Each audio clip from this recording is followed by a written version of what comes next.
Hey guys, welcome back to my channel, and in this video I will be providing the audio recording that I took on Saturday the 9th of November when I attended the BDD Body Dysmorphic Disorder Foundation conference, annual conference, and this was the talk given by Dr. Well, I don't think she's a doctor, sorry. Nicole Schnackenberg, and she it was a fantastic speaker, and she did the topic of eating disordered eating in BDD, and she drew the kind of, she spoke about the comorbidity that occurs between eating disorders or disordered eating and BDD, and it was more BDD focused, so it was more focused on that aspect, but nevertheless it's most definitely food for thought, no pun intended, and it's really insightful as to how both can go hand in hand, whether you're coming from more of the eating disorder background or the BDD background. And I thought that I would upload it here so that you could have a listen. I'm apologizing straight off the bat. It was recorded on my phone. It wasn't that her microphone wasn't on, it wasn't working. So please just turn up your volume as loud as it can go and put your headphones in, or just be in a very quiet room in order to hear what she's got to say. And there might be slight blips in it because I was trying to take photos at the same time so I could add them to the video, which means I might miss snippets of conversation, but hopefully it should flow. And I'm not a professional, so this wasn't my job to record it, but I thought it would be a very good idea for my own records and for my own benefit, but also for people. I know that it was streamed, and I think you can get it online, but I'm not sure where. So I thought I'll do my bit just to so that there's some awareness about it out there. She's a fantastic speaker. I really enjoyed her speech because she's come from a background where she struggled with an eating disorder throughout most of her 20s, I think in her teens, and she also struggled with BDD, so she really is straddled both worlds. She's talking from experience. She did a great book called Reflections on Body Dysmorphic Disorder, Stories of Courage, Determination and Hope, which I will link below. And I just hope you get something out of this video. So take care guys, and I'll see you in my next video. Now onto the video. Restricting my diet or why I'm purging, they're not going to find that out. As another example, clearing the skin is a big one. So focus on the skin is massive within this diagnosis. And if I believe that my skin is very blemished, and maybe I do have some acne, and this is important to note as well because it used to be in the diagnostic criteria, if a person had any expression of acne, then it wasn't seen as BDD. But actually people can have acne and BDD because it's the level of distress that it's causing. If I believe that my face is covered in blemishes, I may do certain things with my diet in order to clean my skin. I may have read online, that drinking lots of water, eating lots of salad, not eating sugar, not eating this, not eating that is going to make my skin better. And therefore that's the reason I'm engaging in particular dietary practices. The hair is another really common one as well. So perhaps I'm engaging in certain dietary practices to thicken my hair or to stop it from falling out. And again, unless I ask questions why, I won't find out. I've also come across people who will avoid certain foods for fear that they'll stay in the teeth. And those people, I can think of two, initially received a diagnosis of orthorexia, this clean eating, because they would only eat certain colours of food but actually, it wasn't so much about the desire to eat cleanly, it was more about the desire to prevent the teeth from being stained. And dysmorphia, if you like, is a characteristic of many of the eating disorders, but not all of them. So what I mean by that is that this kind of view of the body that's different from the view that others have of the body, whether that be of weight or skin or hair, or whatever the perceived defect is a characteristic of anorexia, is often a characteristic of bulimia, but not necessarily so. And again, we need to ask those curious questions. Where it is an underlying part of it, we also want to be questioning body dysmorphic disorders, right? Because it's not so much about the safety behaviour, it's about the reason why. And we could think about disordered eating as one of many safety behaviours. If my focus of attention is one of my stated behaviours might be wearing a hat to cover it up, the ears up, and searching online for surgery to pin them back. If the focus of your attention is the shape of my face, it might be restricting my diet. It's sort of same canvas, different paint, if you like. Okay, so we've said that there is some overlap already in terms of a person might engage in disordered eating behaviours with the specific intent to alter a body part. And there's also some other commonalities between disordered eating and body dysmorphic disorder. And as I said a little bit this morning, I'm using the language that's used because it is the language that we can all talk about quite easily, but I do think it's helpful to think about this not so much as a disorder, but an attempt at order, an attempt to try and fix something in order to feel better about myself and take control of one's life. So another commonality is this aspect of poor interoceptive awareness. So studies have unequivocally shown with anorexia and bulimia, and I imagine it's existent across other eating disorders, we just don't have the studies yet.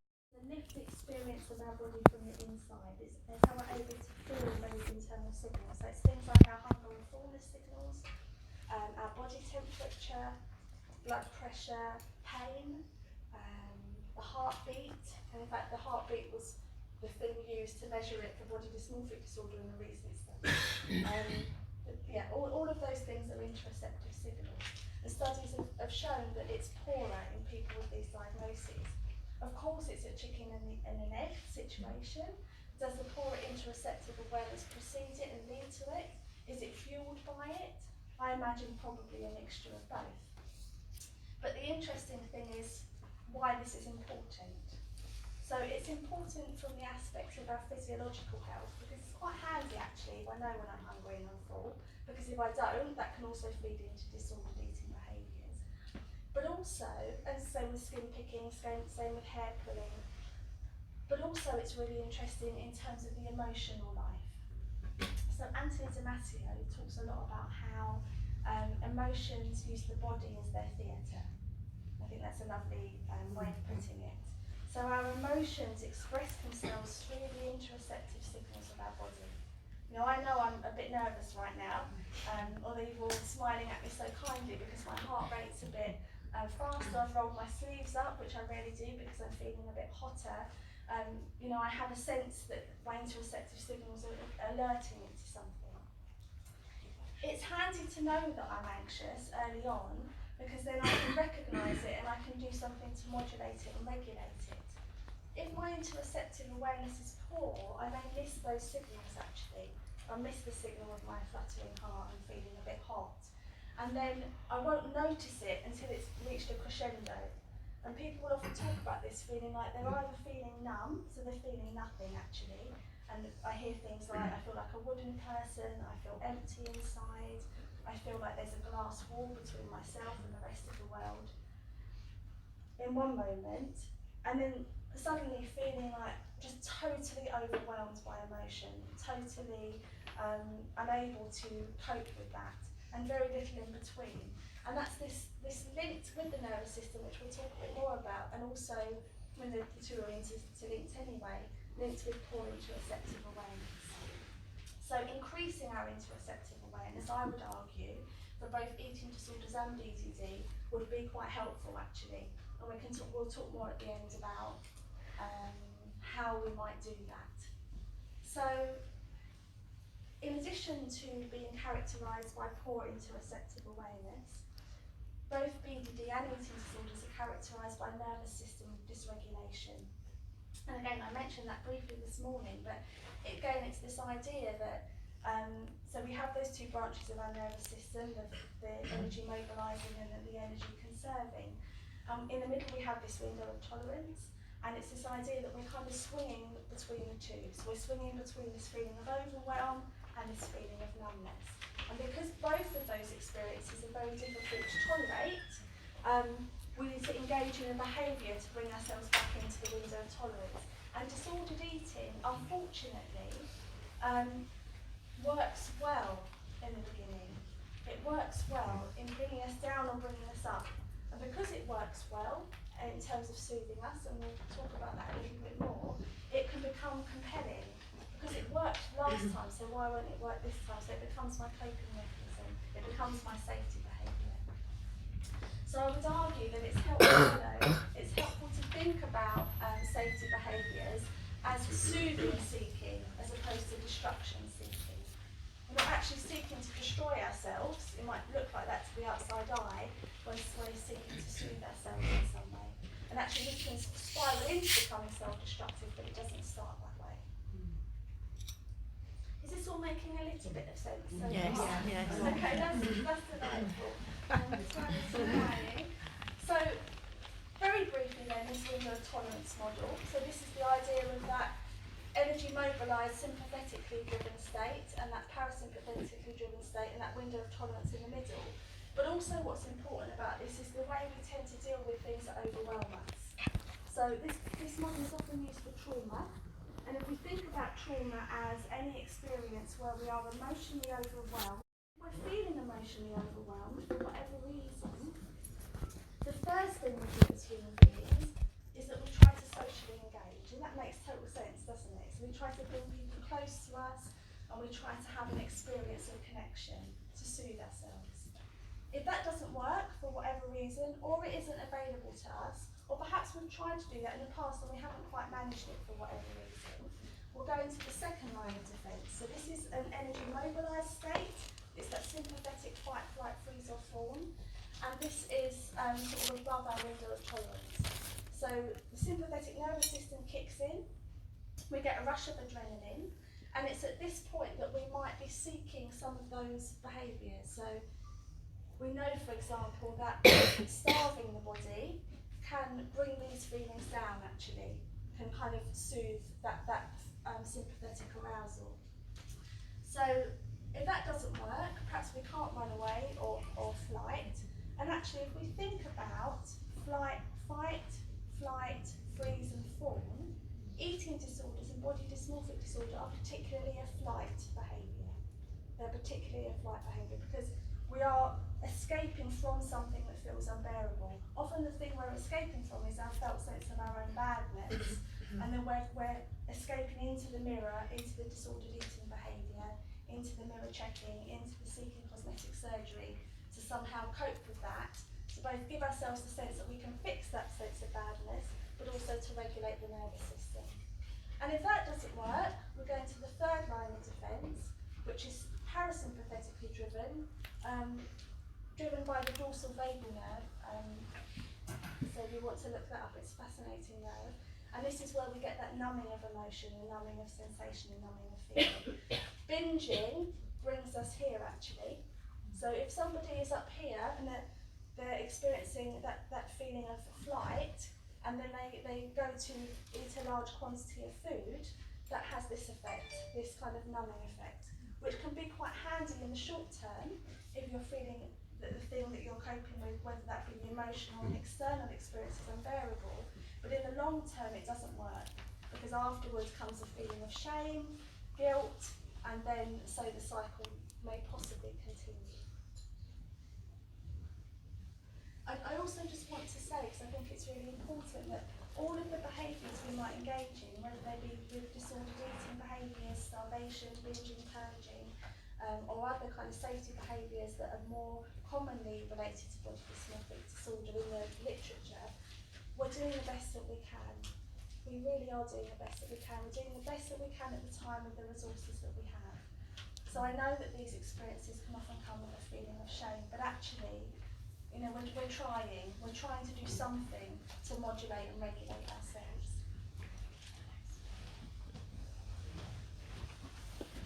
Okay, so as I said, safety behaviours including disordered eating are in part self-regulation strategy. The difficulty is with the what's my train of thought? What is the difficulty? The difficulty is that the nervous system will habituate to these behaviours. So in the example of, what example can I use? In the example of starving, it might be that when I have this rush of unbearable emotion that's probably fueled by a felt sense of badness within myself, and I feel that sense of anxiety, and then I perhaps skip lunch in order to bring myself down, in order to give myself the message, oh, I'm doing something to fix this, that might work in the short term. So I might momentarily feel a bit soothed and feel a bit more in control of things. And maybe that works for a couple of weeks. But then what happens is my nervous system and my digestive system will habituate to that.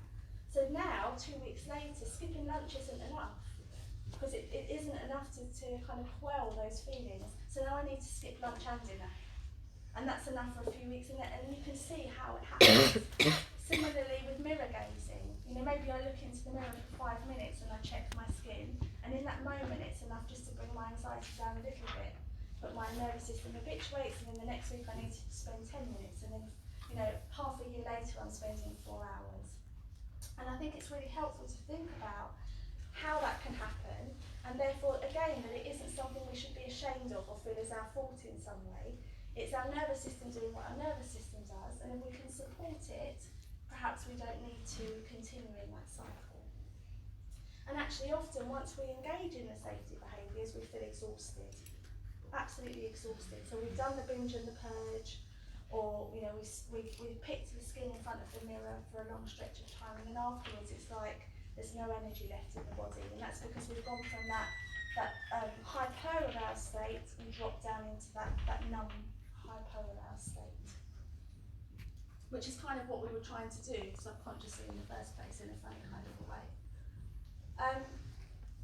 So we've got the two branches of the nervous system, as we've just described. We've also got the two hemispheres of the brain. It's fascinating that the body kind of has these seemingly opposing aspects that seem to be working in a sense against each other, although they're not really. So linear, it likes to make everything into an equation. And if we're struggling with our emotional experience, we may it may be too painful to inhabit that right side of the brain, so we may come more into the left side. What this means is that everything becomes an equation, and that everything that doesn't fit that equation gets thrown out. So, and this is where BDD and eating disorders can feel so illogical to the onlooker. And there's often incredulity because, you know, you're an intelligent person. Surely you can see that having another cosmetic surgery isn't going to solve this. Or you're an intelligent person. Surely you can see that starving yourself is dangerous. But the left brain will just throw that out, because the left brain has come up with a certain equation like, if I lose X amount of weight, I will feel better about myself, my shame will be reduced, and I'll be able to have a better life. I'll be a better person, I'll be a more lovable person. So this is the difficulty with this kind of coming into the left side of the brain. And then we've got the corpus callosum in the middle that offers information between the two.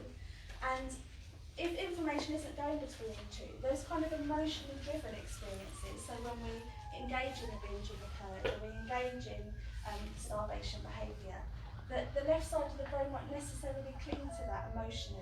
It will throw it out again. It doesn't tend to cling to emotional affect. So rather it might explain itself by saying, well, I needed to do that because if I didn't do that, I'm going to put on loads of weight, and then I will be even more unlovable, and then feel even more bad about myself. So, yes, kind of said that. So let's just briefly think before we move on, and we will leave a bit of time for discussion as well, because I'm sure you have your own thoughts about this. In terms of the brain as well, in terms of what's happening, so we've got that amygdala, that part of the brain that's like the smoke detector part of the brain.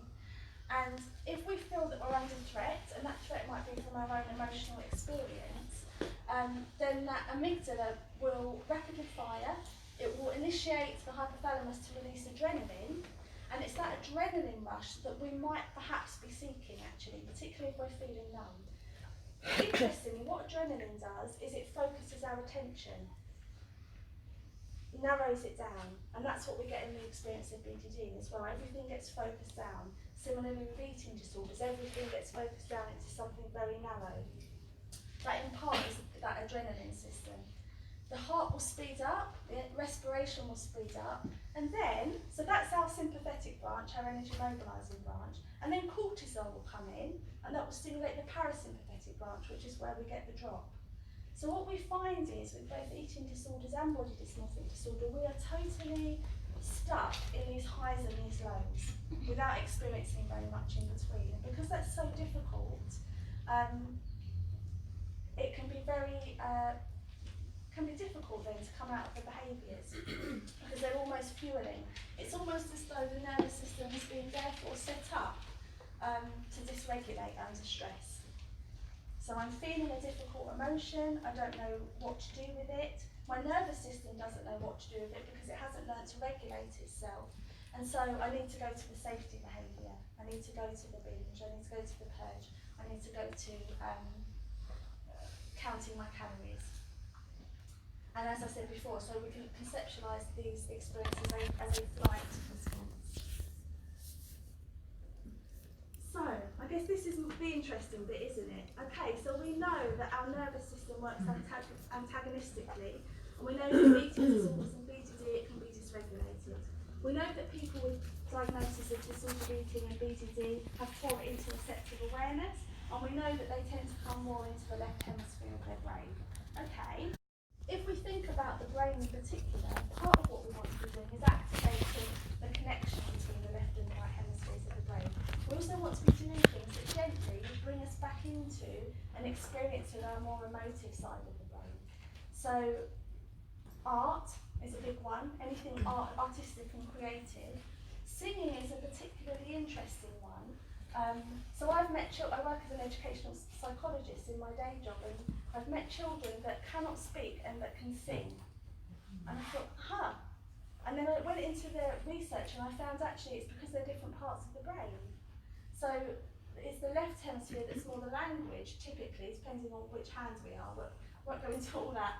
And then on the right hand side of the brain is the music side, the musicality part of ourselves. So singing beautifully does both. So whatever that looks like for you, that can be very powerful. Also curiosity, that sounds very simplistic, but curiosity switches on the right side of the brain. So as soon as we become curious about our experience, we're into another aspect. So, and it's difficult to do, and I'm not underestimating how difficult, but in that moment when we are opening the fridge to have that binge, becoming curious about, I wonder why I'm doing this now. You know, am I in the house on my own? Am I feeling certain sensations in my body? What sensations might I be feeling in my body that have led me now to this? And along with that is questioning those automatic behaviours, the things that we keep going back to again and again, and being curious about why those cycles are occurring.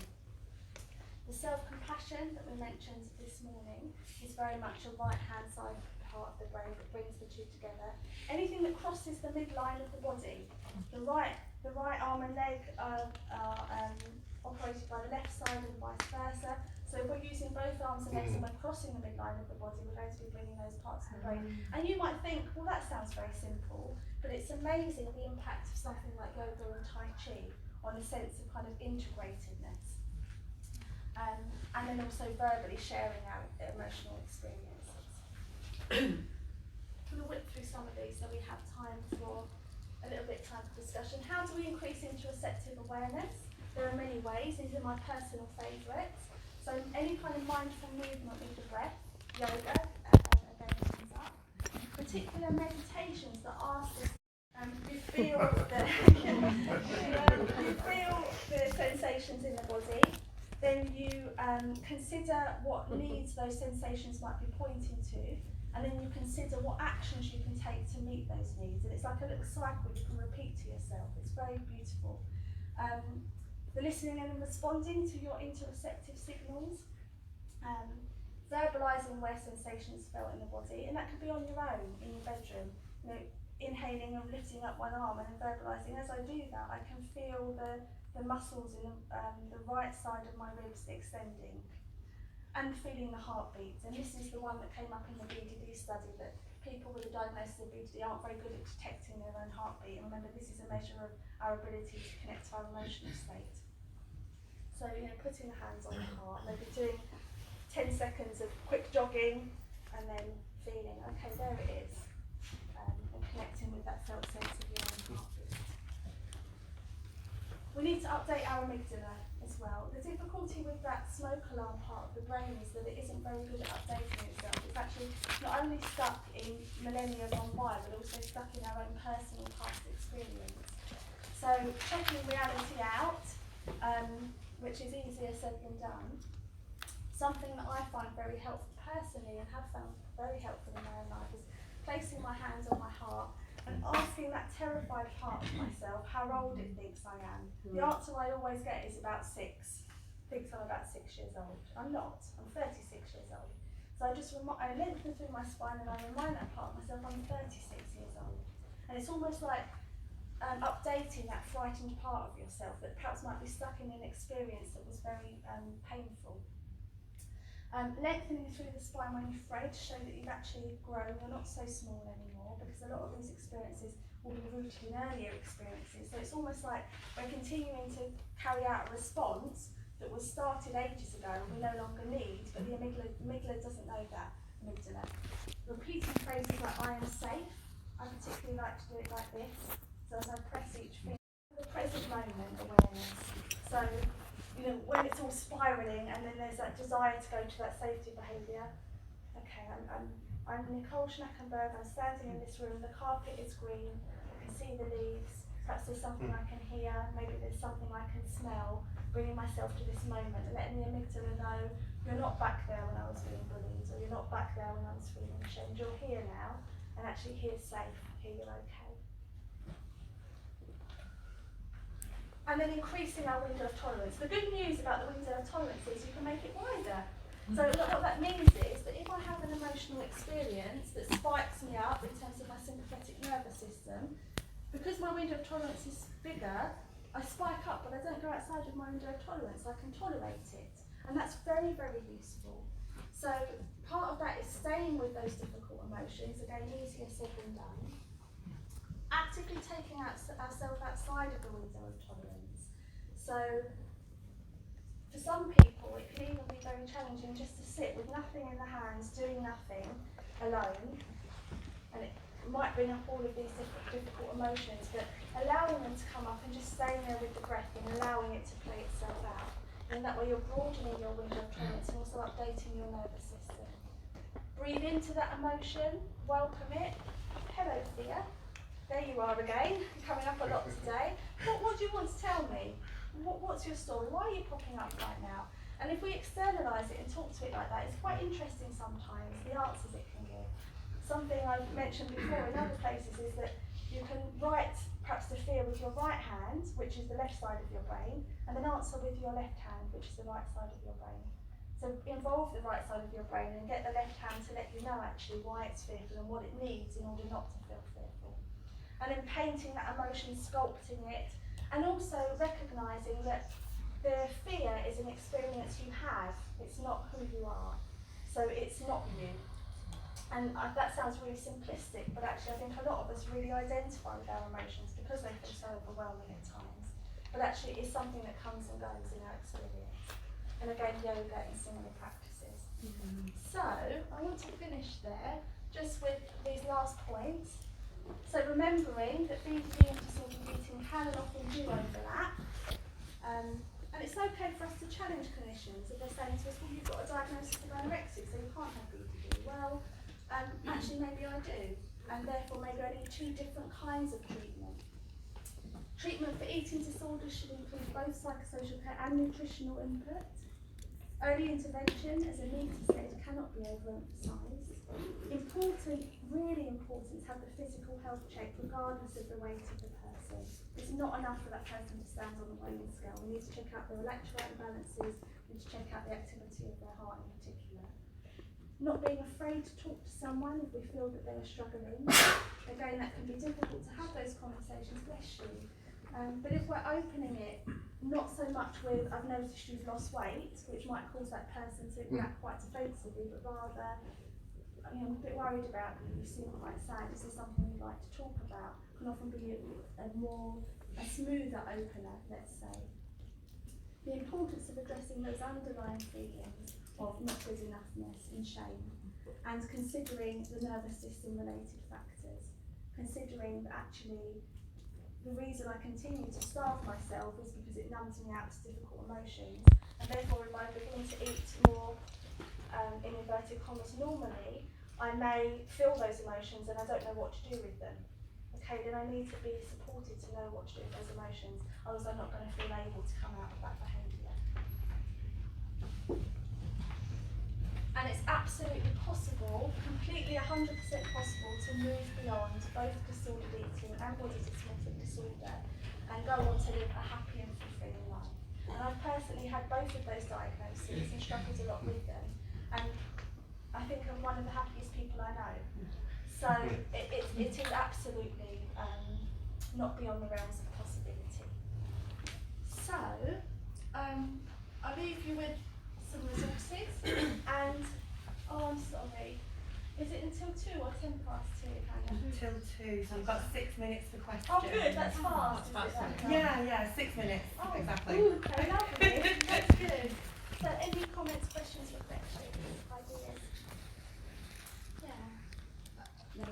In that, in relation to like chronic fatigue, this kind of like really heightened sense of being, and then this absolute, and then also then going into the safety behaviours, and then what's followed for that is this kind of chronic fatigue after that. And I think, I mean, I've just been frantically writing notes because I think when I was first diagnosed with an eating disorder, BDD hadn't been recognised. It was, 25 years ago, and it's just being, just a comment really to say thank you, because it's just opened, it's just kind of put, there's a physiological kind of neurological kind of thing going on that I didn't realise was going on for me, and it's explained so much just for me on a personal level about what's going on with my nervous system and the habitual behaviours, how that becomes habitual, and of course it's going to progress and get worse. So I just wanted to thank you for this morning as well. I just think I really appreciate listening to you, seriously.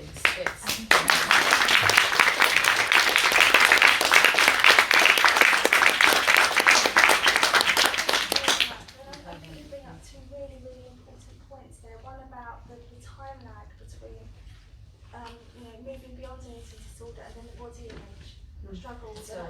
It's still there, and I read a study recently that the average time, how they found this out I don't know, and maybe it's longer or shorter of course for different people, hence why it's an average I guess, but is a year's time lag.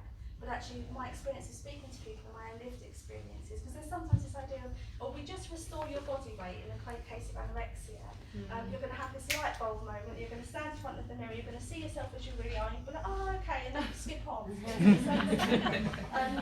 That would be lovely, but it doesn't happen that way. There is a time lag, and it takes time to grow into a different sense of your body, whether that's an eating disorder, whether that's body dysmorphic disorder, whether you're coming to terms with the fact that this perceived defect is there and you're not going to do anything about it and come to an acceptance and possibly even a love of it, and that is possible. Or with an eating disorder that you're going to deal with a body that's a different shape and size to what it was before. And I think we've got to be realistic about that, but hold on to hope that it can change. It just takes time. And then the other aspect I've already forgotten, but you said something really interesting there about the nervous system and how we habituate, and I think also that's really important to acknowledge that can also take time. And we also know from the research that people with a diagnosed eating disorder are more parasympathetically driven. That's so interesting, isn't it? And that's my lived experience as well. Probably one of the reasons why I'm coming across fairly calm right now, possibly, but I'm not. I'm actually quite nervous, is because I'm more parasympathetically dominated. So I'm more like this anyway. So I probably just pecked myself up into my window of tolerance, and I'm not up here, which is where I would be if I had a more balanced nervous system. And I think if we understand our own nervous systems and understand that to be the case, and think, okay, maybe I'm exhausted because my parasympathetic nervous system is in overdrive because of some of the experiences I've had and the way my nervous system has learned to regulate itself, then we can remove the stigma and then do something about it. Okay, now what can I do to, and something I've been really interested in doing is working on a list of things that stimulate the parasympathetic and a list of things that stimulate the sympathetic. So I know when I'm feeling on the floor, totally numb, you know, the fire alarm would go off and I would just sit here and think, oh, goodbye, have a nice time everyone, I'm just going to sit here. How do I get my sympathetic nervous system going? And there's things that I can do to do that, and that's very empowering, because at that point I know that my nervous system isn't in control of me as such, I have some control over my own nervous system.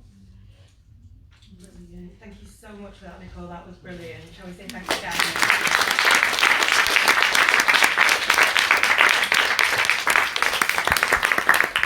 I make it 2, which means it's time to get to the next session.